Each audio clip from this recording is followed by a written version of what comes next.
Welcome to মুনমুনের classroom. আমরা করছি class 12-এর প্রশ্নবিচিত্রার সমাধান। আজকে সেট 3-র পার্ট 3 করব। প্রথম কোশ্চেনটা বিবৃতি আর রিজনিং আছে, অ্যাসেন্ডিং রিজনিং।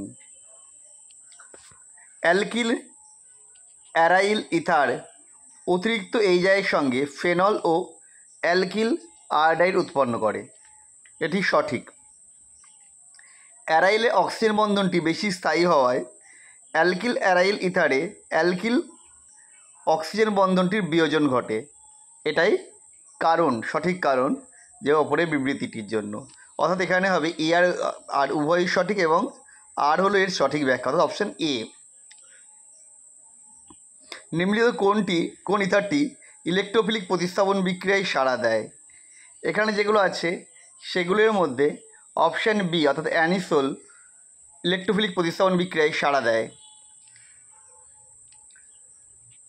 সেলুলোজ নিম্নলিখিত কোন বন্ধন দ্বারা ডি গ্লুকোজের সাথে পরস্পর সংযুক্ত থাকে? এটা হবে বিটা 1,4 গ্লাইকোসাইডিক বন্ধন, অর্থাৎ অপশান সি। ডি প্লাস গ্লুকোজের অ্যানোমার কার্বনটি হল C1,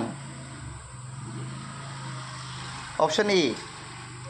নিম্নলিখিত কোন আলফা অ্যামিনো অ্যাসিডটিতে অ্যারোমেটিক শাখা গ্রুপ বর্তমান? এটা হবে টাইরোসিন, অপশান বি। এর গঠনটা আমরা তোমায় দেখিয়ে দিলাম। এরপর চলে যাবো আমরা পরের কোশ্চেন। থাইমিন হলো 5-মিথাইল ইউরাসিল, অপশান এ। নিম্নলিখিত কোনটি ক্ষারটি ডিএনএতে অনুপস্থিত? এটা হবে কুইনোলিন, এখানে যে অপশানগুলো রয়েছে। পরেরটা বলেছে এই পলিমারের মনোমার এককটি কোনটি? এটা হবে অপশান এ।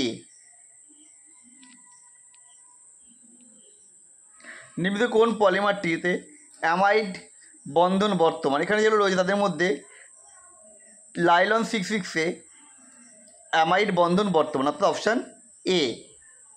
স্তম্ভ 1 স্তম্ভ 2-এর মধ্যে মিলকরণ ঘটাতে বলেছে। দেখো প্রাকৃতিক পলিমার কোনটা হবে? সিল্ক।